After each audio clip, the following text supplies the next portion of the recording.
Namo Buddhaya.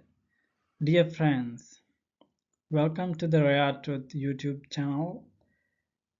In today's video, I will share the fascinating and significant story of Gautama Buddha's alms balls.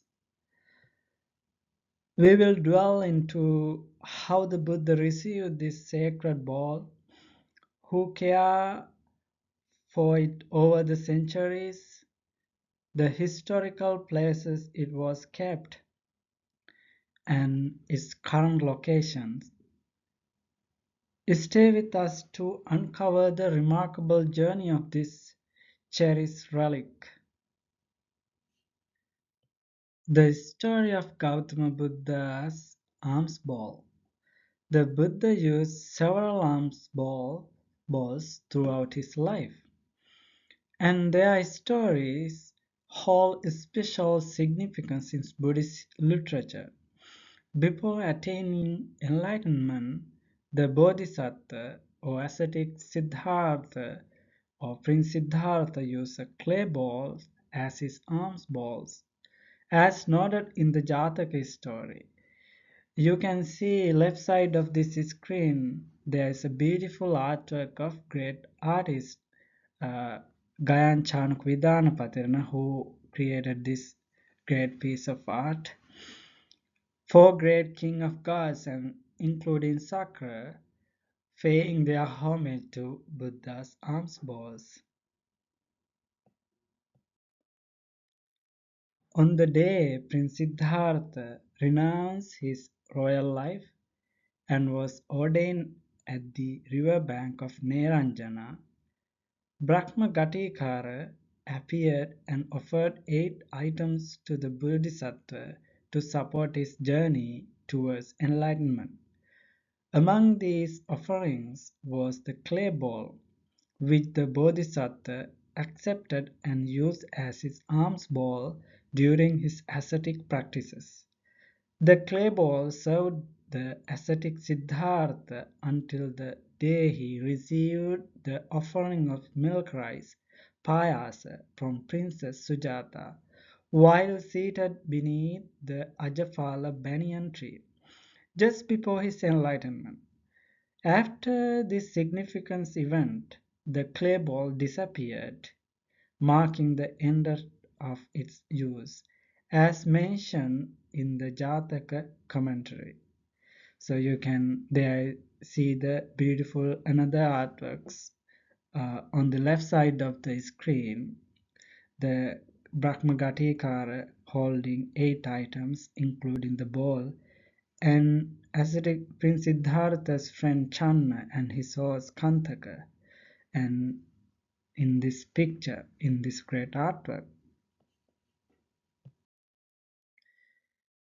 The site near the Bodh Gaya temple is commonly known as the place where Princess Sujata, a village girl, offered milk rice to the Bodhisattva. However, the actual location is believed to be slightly farther from the Bodhi tree, today the Bodh Gaya temple.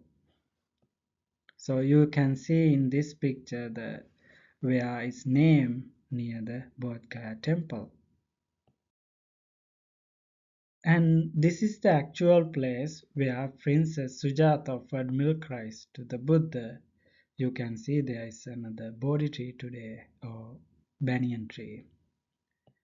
The place where Prince Sujata's palace was. There is a stupa now which was built in ancient time. Is used to his house here. Today is a stupa. You can see bricks and this pagoda. After receiving the offering, the Bodhisattva made a significant symbolic act. He took the golden bowl in which the milk rice was served and walked to the nearby Neranjana river. Standing by the river bank, he made a strong determination. If I am to become a fully enlightened Buddha, may this golden ball float upstream against the river's current. With this aspiration in mind, he placed the ball in the water. Miraculously, the golden ball floated against the flow of the river, moving upstream with great speed. This extraordinary phenomenon affirmed his destiny to attain enlightenment. The golden ball continued to float until it eventually submerged into the depth of the river, disappearing into the Naga realms, the another realm of serpent deities according to Buddhism. According to Buddhist tradition, the Nagas revere the golden ball and place it in a sacred location where the alms balls of the previous three Buddhas of this Baddhakappa, Baddhakappa means auspicious eon, had also been enshrined. In this Baddhakappa, there have been four Buddhas so far. Their names Kakusanda, Konagama, Kassapa, and Gautama. Uh, the placement of Siddhartha's golden ball alongside the balls of the previous Buddhas symbolized the continuity of the Buddha lineage and his rightful place among them. This event not only confirmed the Bodhisattva's determination but also marked a pivotal moment leading to his enlightenment under the Bodhi tree. This is a picture of Niranjana river today, but sometimes it's overflowing, and this is the river bank. Following his enlightenment, the Buddha spent 7 weeks meditating around the Bodhi tree at different locations. During the 7th week, he meditated under a tree known as the Rajayatana tree. During this time, the four great kings, Chatum Maharajika Devas, celestial rulers of the four cardinal directions, descended from their heavenly realm to pay homage to the Buddha. They brought with them alms balls made of luxurious and precious material as offering to the Buddha. However, the Buddha, adhering to his simple lifestyle and the principles of renunciation, declined these ornate balls to honor the Buddha's humility. The four great kings offered a single alms ball made of stone, which the Buddha accepted. The tradition further narrates that the Buddha, using his supernatural abilities, merged the four balls into one, symbolizing unity and simplicity. This stone alms ball became the Buddha's personal possession and was used by him for a long time during his teaching journey. You can see these Gandhara art fragments. Here there are four great kings of cardinal four directions. Chatum Maharajika Devas holding the stone arms balls to offer to Buddha. One is already offered, and other three of them holding their ball, stone balls to offer the Buddha. It's a beautiful one of great Gandhara art fragments. Tapassu and Ballika were two merchant brothers from Ukkala, modern-day Odisha or Afghanistan, depending on interpretations of ancient geography. They were traveling with a caravan for trade when they encountered the Buddha near the Bodhi tree after his enlightenment. After enlightenment, the Buddha spent 7 weeks meditating, reflecting on the Dhamma. By the end of these weeks, Tapassu and Ballika approached him, bringing with them food offerings, a nourishing dish. This is the place named as the Rajayatana tree, where Tapasi and Ballik offered food to the Buddha near the Bodh Gaya temple. But actual place is little far.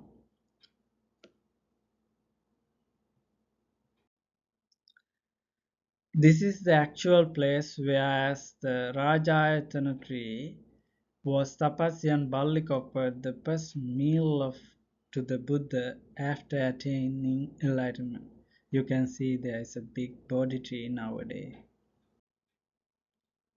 Fahian and Hyun Sang, two Chinese Buddhist pilgrims, traveled to India, Persia, today Iran, Sri Lanka, and other regions in search of sacred Buddhist sites and scriptures.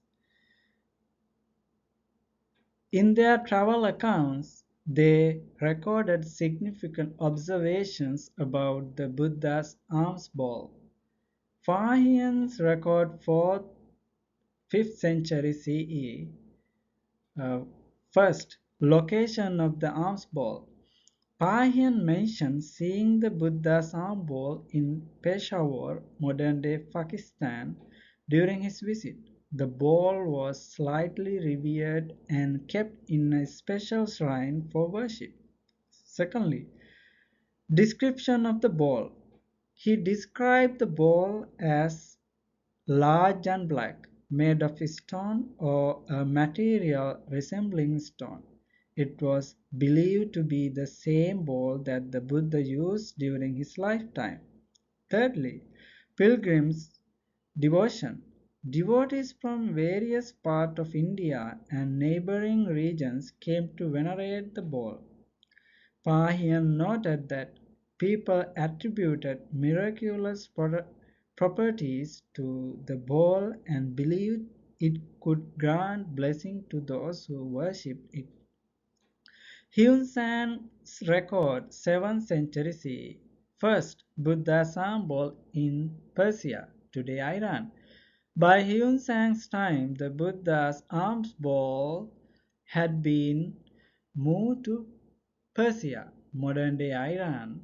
He recorded that it was kept in a royal treasury and is still venerated by Buddhists and even people of other faiths. Secondly, description of miracles. Hyun Sang described the bowl as being made of a dark material and large enough to hold several gallons. It was believed to have miraculous powers, such as curing disease, or granting wishes to those who made offerings to the Buddha's bowl. Thirdly, legends around the bowl. Hyun Sang noted local legends about how the bowl had traveled from India to Persia and was protected by supernatural forces. It was said that rulers and kings revered the bowl as a relic of great spiritual significance. In this picture on the screen, you can see men how they respect and take care of the Buddha's bowl. These are Gandharic art fragments. Both Payans and Hyun Sang mention Sri Lanka in their travel accounts, highlighting the presence of Buddhist relics and traditions. However, only Fahian provided details about the Buddha's alms bowl in Sri Lanka. Here's what he recorded. Pahian's account of the alms bowl in Sri Lanka, relocation to Sri Lanka. First, Fahian noted that the Buddha's alms bowl had been brought to Sri Lanka and was housed in the city of Anuradhapura, which was the capital and a major center of Buddhist worship at the time. Let's share the story of the Buddha's alms bowl in Sri Lanka and how it was received, who brought it, and where it is now. Arahant Mahinda, the son of Emperor Asoka, is celebrated for introducing Buddhism to Sri Lanka.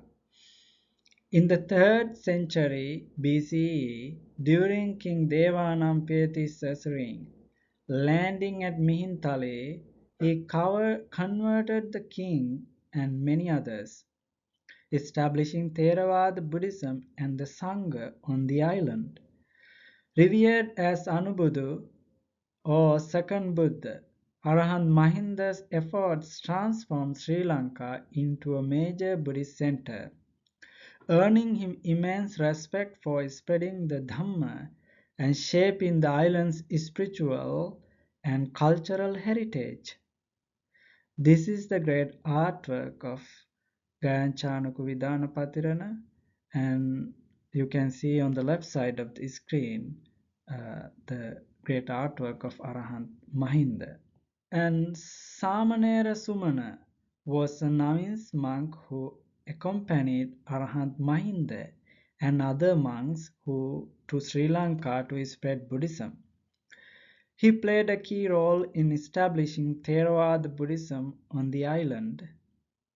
After the mission's success, Arahant Mahinda asked him to return to India and convey the importance of establishing the Bhikkhuni Sasana, order of nuns, in Sri Lanka to Emperor Asoka. Upon hearing Samanera Sumana's message, Emperor Asoka requested Arahant Bhikkhuni Sangamitta, his daughter, and other nuns to travel to Sri Lanka to ordain women. At the same time, Emperor Asoka entrusted Samanera Sumana with the Buddha's alms bowl filled with the bone relics of the Buddha as a sacred gift to strengthen Buddhism in Sri Lanka. The alms bowl and relics were enshrined in stupas across the island, solidifying Sri Lanka's status as a center of Theravada Buddhism. The Mahavamsa chronicle these events, highlighting the strong connection between India and Sri Lanka in promoting Buddhism. You can see on this left side of this screen there is a great artwork of Samanera Sumana, and he is holding Buddha's bowl and filled with Buddha's bodily relics. Emperor Asoka, also known as Dharmashoka, Ashoka the Righteous, ruled the Maurya Empire from approximately 268 to 232 BCE. After the devastating Kalinga War, Ashoka embraced Buddhism and became a staunch advocate for peace, nonviolence, and dharma righteousness. His reign is particularly remembered for his efforts to spread Buddhism, notably sending his son Arahant Mahinda and daughter Arahant Bhikkhuni Sangamitta to Sri Lanka, along with the southern branch of the Bodhi tree and Buddha's alms bowls filled with Buddha's bodily relics. Asoka supported the Buddhist monastics community and sent missionaries to promote the Buddha's teachings. His governance, based on Dharma, emphasized social welfare, animal protection, and religious tolerance, as reflected in the Ashokan edicts inscribed across India. Additionally, Ashoka undertook infrastructure projects such as building roads, hospitals, and rest houses to improve the welfare of his people.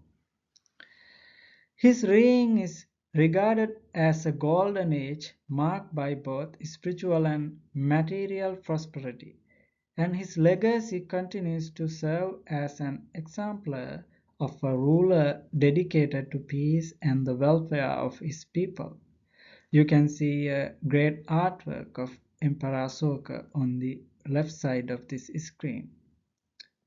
King Devanampiyatissa, who ruled Sri Lanka from 247 to 207 BCE, is renowned for introducing Buddhism to the island. His pivotal encounter with Arhat Mahinda, a missionary sent by Emperor Asoka, led to his conversion to Buddhism in 247 BCE.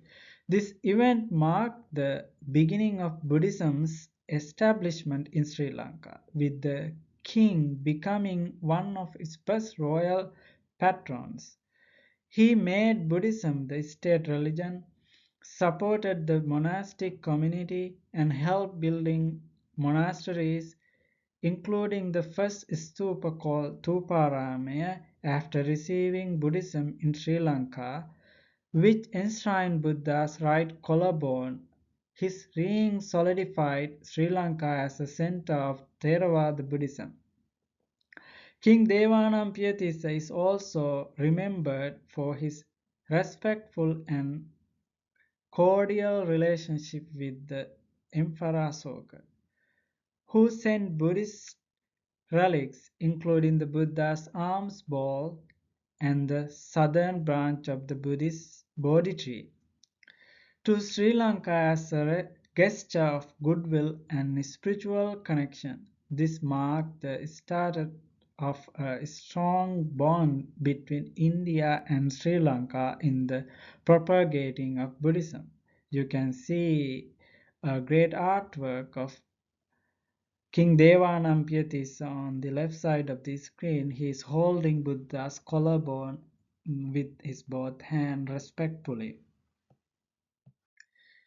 King Walagamba.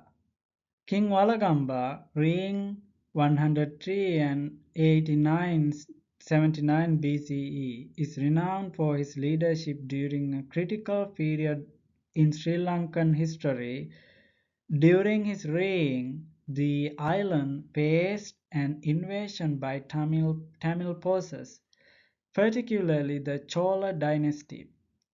The invaders not only occupied Sri Lanka, but also took the Buddha's alms bowl and fled to India. However, King Walagamba successfully repelled the invaders and restored stability to the kingdom.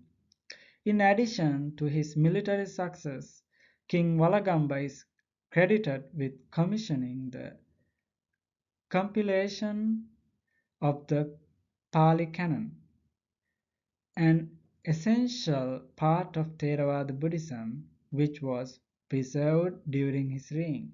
His effort to restore Buddhist practices and institutions revitalized the religion in Sri Lanka, ensuring its continued flourishing for generations.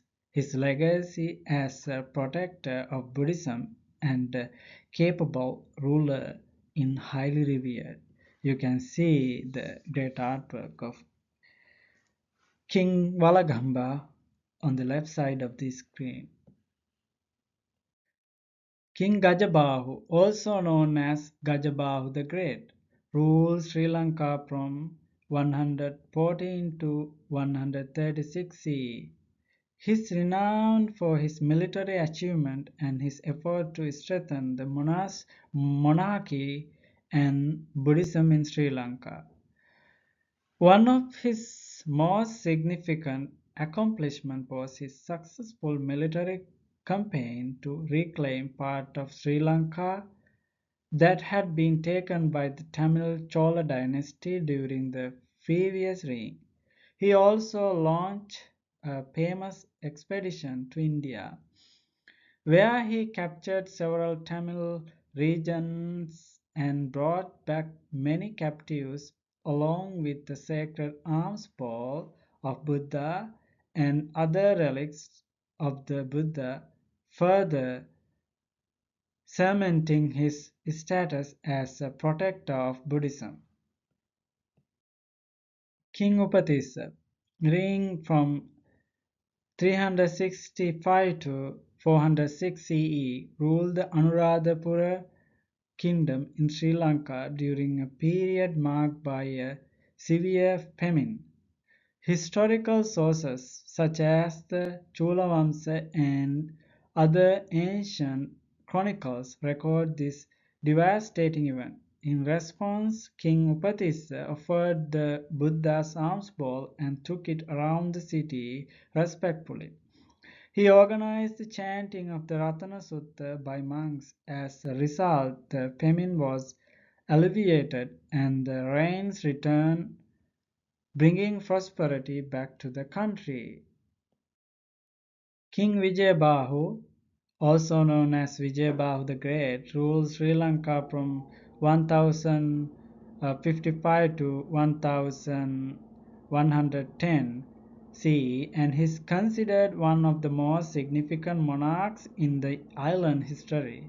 His reign is particularly notable for his efforts to restore the unity of Sri Lanka after the island had been divided for several centuries due to invasions by the Chola dynasty from South India. Vijayabahu I successfully expelled the Chola forces from the island and reclaimed the throne for the native Sinhalese. He re-established Anuradhapura as the capital but later moved it to Polonnaruwa, where he initiated significant reconstruction projects. His reign is also remembered for the revival of Buddhism, which had suffered during the Chola occupation. He ensured the protection and support of the Buddhist monastic community. He re-establishing the Bhikkhuni Sangha order of nuns and promoting the constructions and restoration of Buddhist temples and stupas. Notably, he built a magnificent temple in Polonnaruwa to enshrine the Buddha's tooth relics and Buddha's alms bowl. Known as the Atadage, the ruins of this great temple still stand as a testament to his dedication to Buddhism and his legacy as a protector of the faith.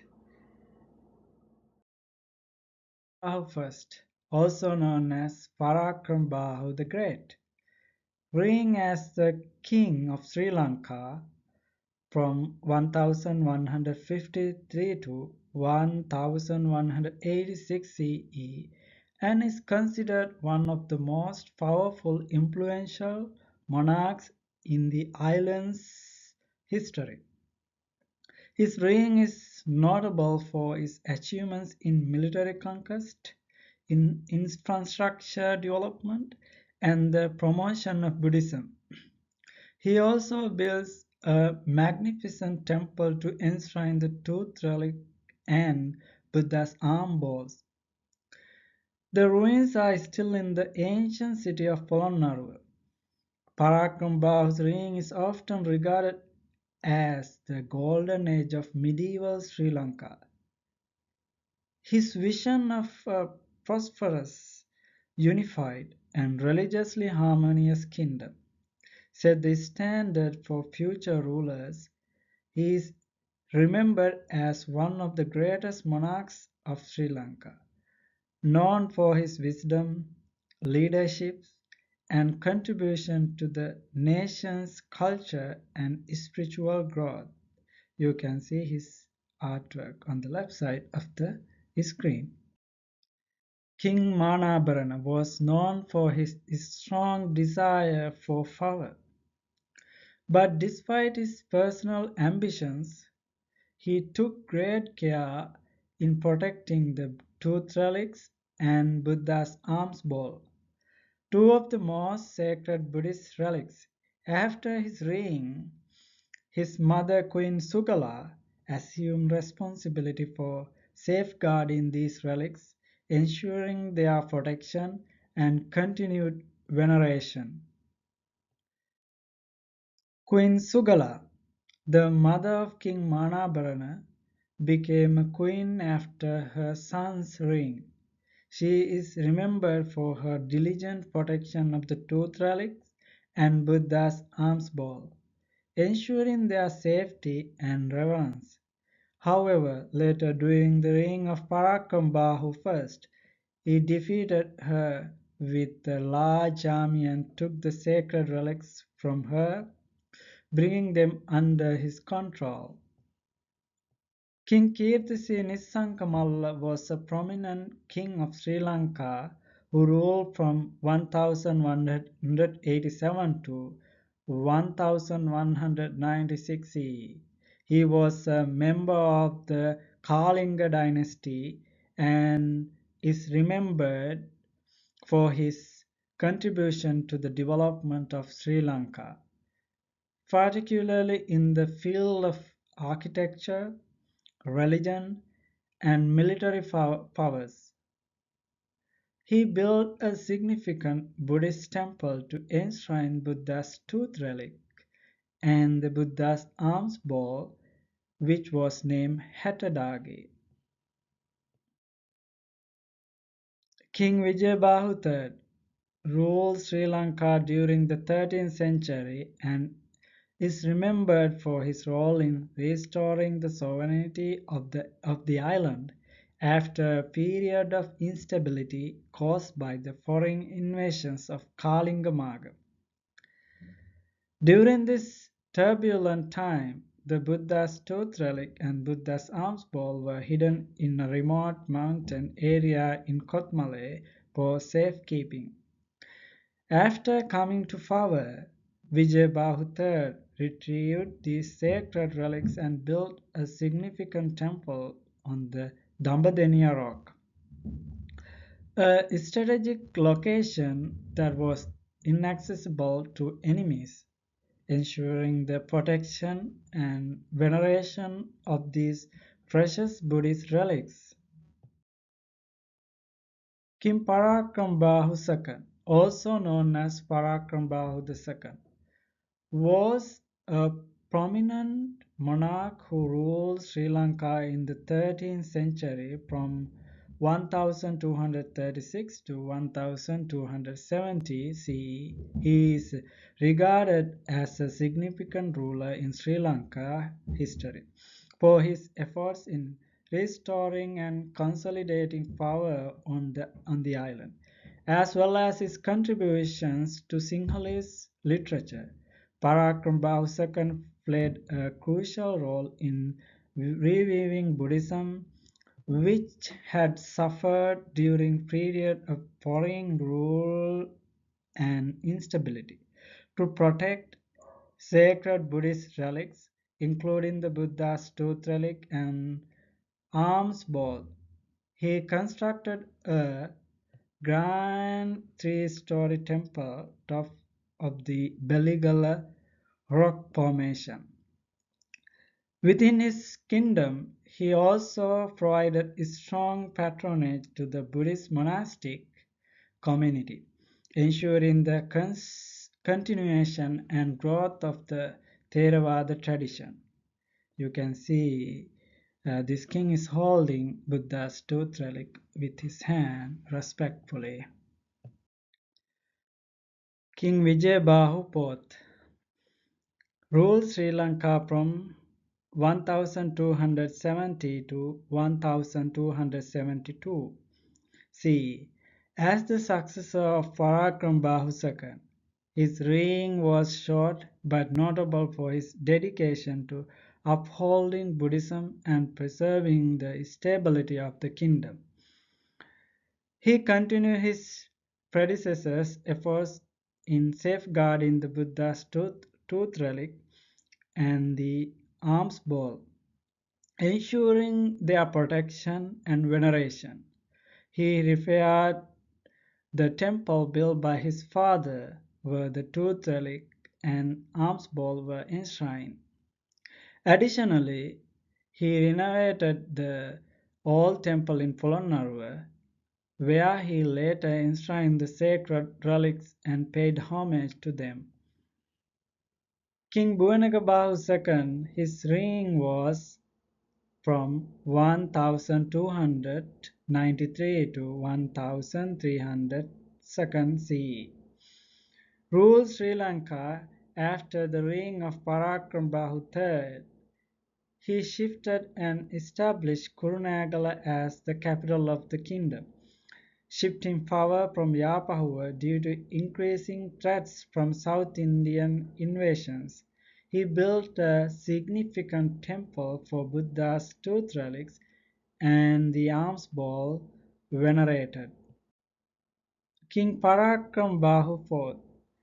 His reign was from 1302 to 1326 CE. Ruled the Kurunegala kingdom in Sri Lanka and is remembered for his contribution to Buddhism, literature and education. During his reign, he took great care to protect and venerate the Buddha's tooth relic and alms bowl, continue the tradition of royal patronage towards Buddhism. He constructed a three-story temple to house and enshrine these sacred relics. And Dalada Sirita, also known as Dalada Sirita, refers to the sacred teaching and tradition associated with the Buddha's truth relic in Sri Lanka. The term Sirita means lori or scripture, and Dalada refers to the truth relic. Thus, Dalada Sirita essentially encompasses the sacred scriptures and rituals surrounding the Buddha's tooth relic.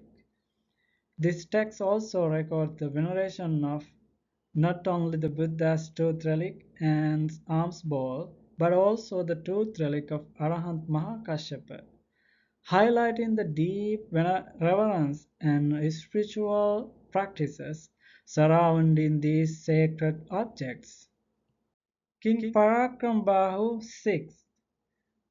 His reign was from 1412 to 1467 CE, was a significant ruler of Sri Lankan during the 15th century. He established his kingdom in Javardhanapura Kotte and made notable contribution to Buddhism. One of his key achievements was the construction of beautiful three-story temple to house the Buddha's tooth relic and the alms bowl, in line with the deity's wishes for the relic's protection.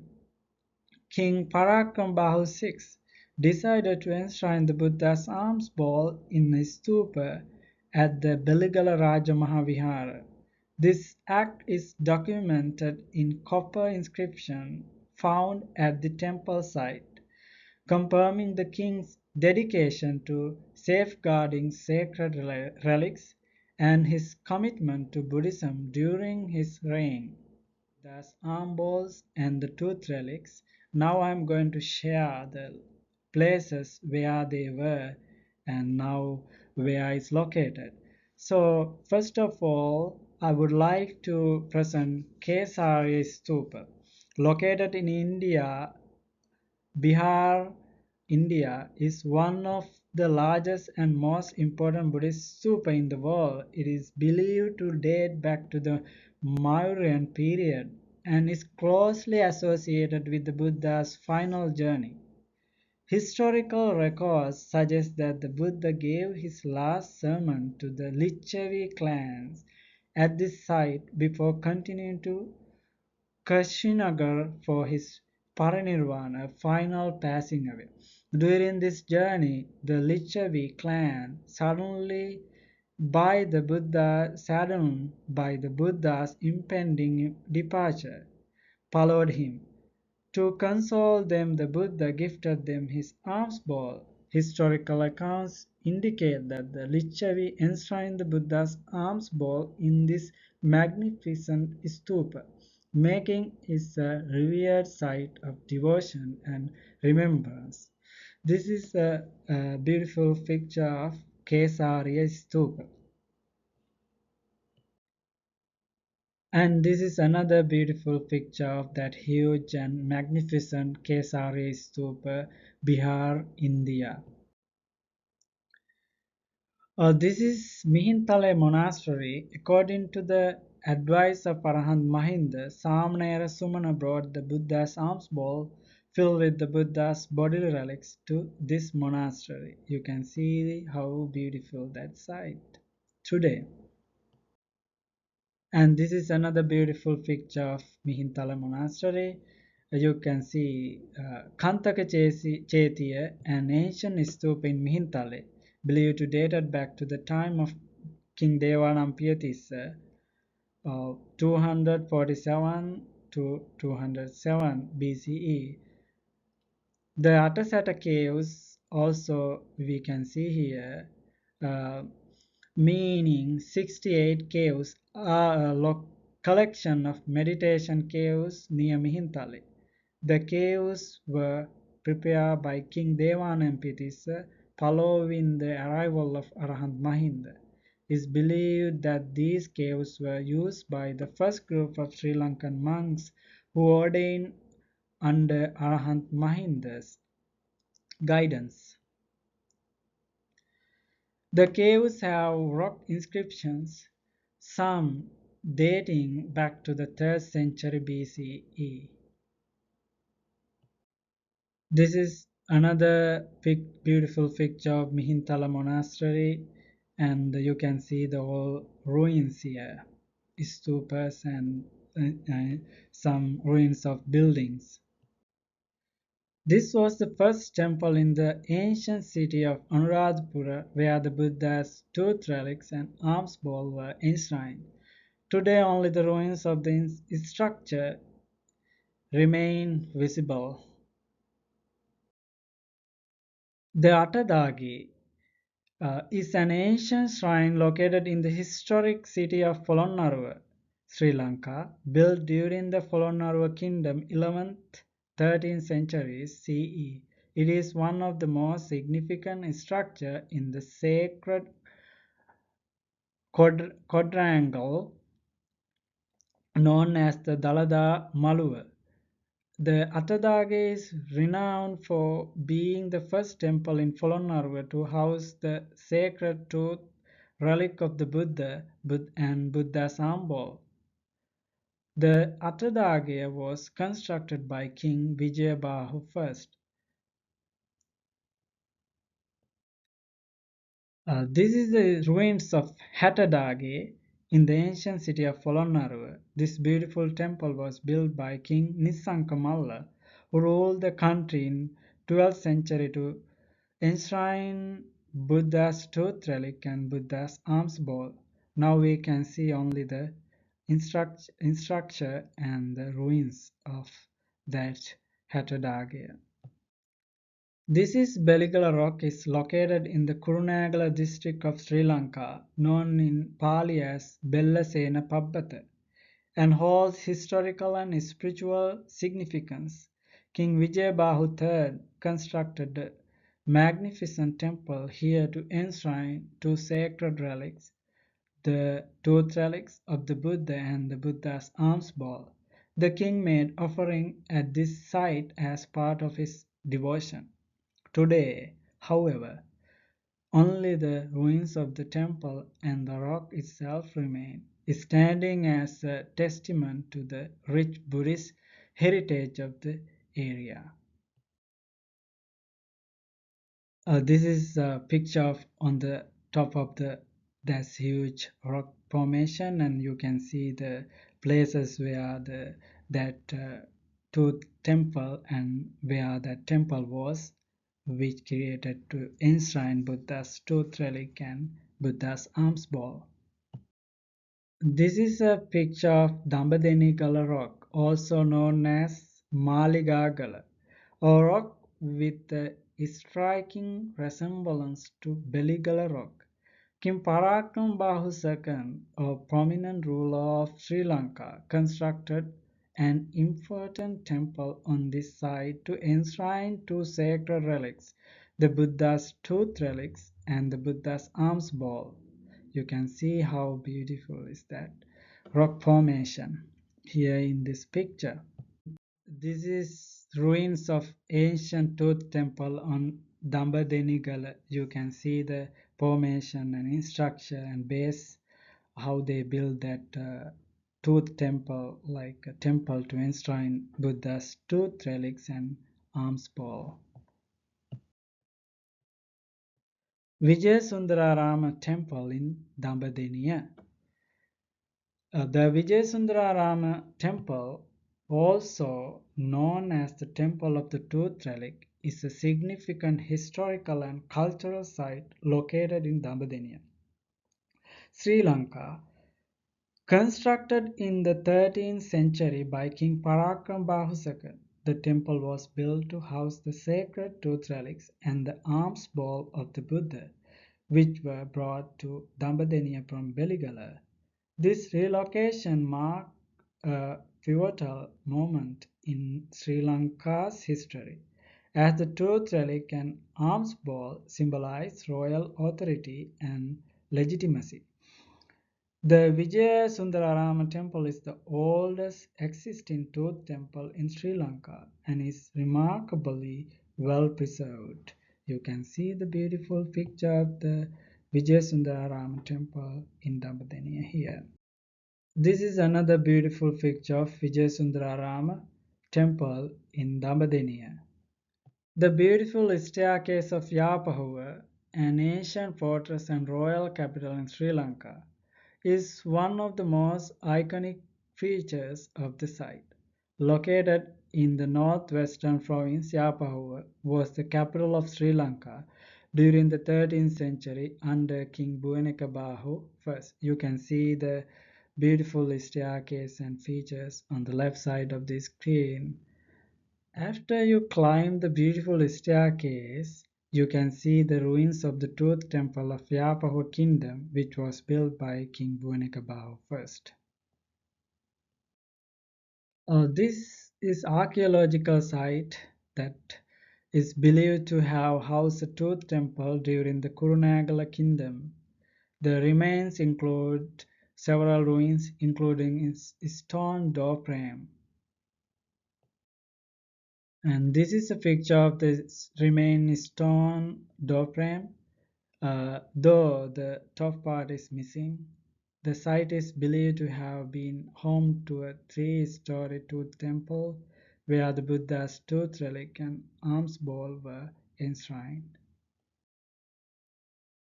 This is a beautiful picture of Nyangam Fire Temple, Gampola. This temple once enshrined the Buddha's tooth relics and alms bowl during the Gampola Kingdom, which existed from 1341 to 1415. Although the original temple is no longer visible, the current building is constructed on the stone foundation of the ancient structure. Inside, there is a beautiful Buddhist statue and beautiful artwork related to Buddha's life story. This is a picture of the site where the Tooth Temple stood during the Kotte Kingdom. Jayawardhanapura Kotte Kingdom existed from 1415 to 1565.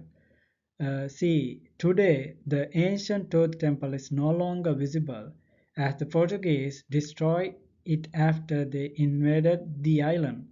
The area now houses a cemetery with ruins that occasionally surface.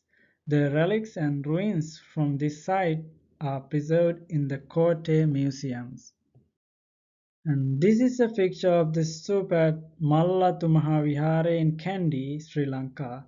It was believed to be the site where the Buddha's alms bowl was enshrined. And this is a picture of the stupa at Natha Devala, located at the site of the Tooth Temple in Kandy. This is a picture of the small stupa inside the Tooth Temple in Kandy. It was believed to be the site where the Buddha's alms bowl was enshrined. And this is the stupa at Beligala Raja Mahavihara in Beligala, where the Buddha's alms bowl is enshrined today. King Parakram Bahu VI decided to enshrine the Buddha's alms bowl in a stupa at the Beligala Raja Mahavihara. This act is documented in a copper inscriptions found at the temple site, confirming the king's dedication to safeguarding sacred relics and his commitment to Buddhism during his reigns.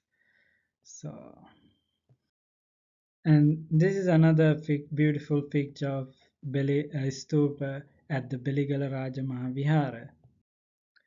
And this is also another stupa from different corner, and also you can see the uh, that ancient Bodhi tree and the far from the picture in this site. This is another picture of the stupa at Beligala Raja Mahavihara where the Buddha's alms bowl is enshrined, and this is from another different corner. And this is the copper inscriptions of King Parakram Bahu VI. The copper inscription of King Parakram Bahu VI, you can see the front and back side here. This found at Beligala Raja Mahavihara mentioned that the king enshrined the Buddha's alms bowl in the stupa at the temple. This was done with the wish of the gods to protect the sacred relics. These inscriptions provide important historical context, highlighting the king's devotion to preserving the Buddha's relics and ensuring their protection under divine guidance. Okay, dear friends, based on historical evidence and the copper inscription, it is clear that the Buddha's alms bowl is enshrined today in this stupa at Beligala Raja Mahavihara in Sri Lanka, a sacred site venerated and respected by Brahmas, Devas, and humans alike.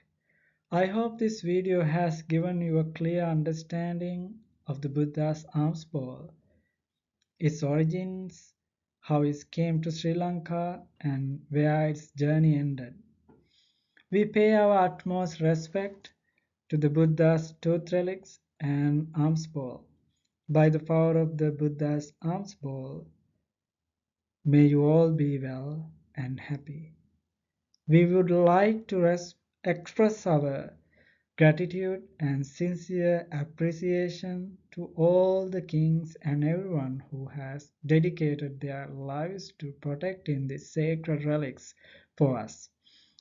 Thank you for watching the video. Namo Buddhaya.